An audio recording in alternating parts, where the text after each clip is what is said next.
So 2020 subculture for today is Xpiritualism. Xpiritualism. I don't know how you say it, but yeah, this genre or aesthetic was very popular in 2021 and 2022. And it was primarily a subculture that's a niche, and it was very popular on TikTok only post COVID. And if you're like a cool indie sleaze kid, right, that likes to listen to underground stuff, you might have seen this aesthetic before, but don't know what it was called. It's basically like a hyper pop album on SoundCloud that tries to be very mysterious and very edgy. And a lot of people describe this type of art style or aesthetic, if they're not chronically online like me, we'll call this schizocore. And yeah, that name schizocore really sums up if you're like a normal person that's not chronically online, because it basically, that's what it is. Visually, people would edit their pictures to parallel the early internet, as well as foreign WhatsApp type memes and advertisements.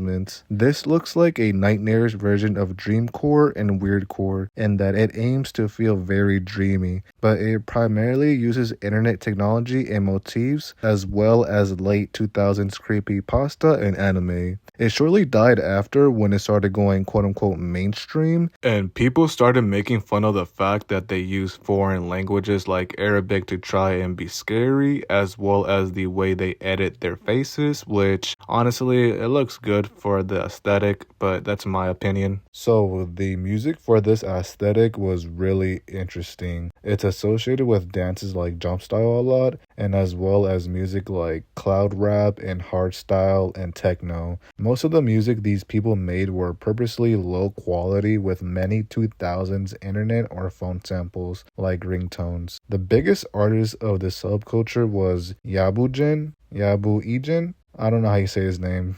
Sorry, my bad. He is actually one of the most popular artists of this aesthetic or genre, who actually has over 10 million streams on his songs. Many other artists in the style took inspiration from him, but sadly for his fans, he retired right when he was starting to get popular. Other popular artists in this genre are Death Soulja, Hexo, Rory in early 20s, Curseweb. There's others like Akora Vortex, Youngling, and Blade. The majority of the music in the subculture either has no lyrics or rap lyrics that are heavily layered and hard to make out. And don't be fooled though, this aesthetic isn't really new. People were making edits like this since the early 2000s and late 2010s. And a lot of people think that this originated in Reddit, which that's not the case. A lot of people think that's the case because of a subforum called Arab Funny. A lot of those memes originated from that forum. Yeah, it's kind of like a shitpost central for that side of the world, which is pretty cool, pretty funny. I like the memes. And another great example of this art style or aesthetic being around forever is, take a great look at the artist Blade. If you take a great look at his cover art for his songs up to 2013 all the way up to 2022, you can clearly see that is Xpiritualism. James Ferreira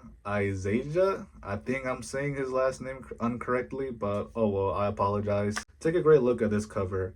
That is clearly Xpiritualism and weirdcore and all these other aesthetics combined into one. And he's been doing this type of aesthetic since the early 2010s, before it even blew up on TikTok and made it popular. With that being said, the art that inspired this has been around for 20 years, but this version is way more intentional and way more exaggerated. But back then, art like this has existed as a result of limited skills and resources. No one was really intentionally compressing pics or anything like that. And the reason why it looks like that again is because the stretch photos emulate of time when images often displayed incorrectly on websites before the seamless perfection. And with the rise of social media, the low quality ones with creepypasta and other imagery takes people back to the early days of the internet with a lot of nostalgia to them. That's pretty much it for the end of the video. Let me know if you like this aesthetic. I know a lot of people don't really like this aesthetic because they find it ugly or demonic, and straight up it looks weird and they don't want to be associated with that. That's very understandable. This type of aesthetic isn't meant for everybody. Mostly it caters to those weird people. I don't want to say weird people because I like the aesthetic too, but it just caters to those types of people that are like kind of outcasts in society, I guess you want to say. Let me know what else you guys want me to do, what kind of aesthetics you guys want me to review. Next, I think I'm doing weirdcore, maybe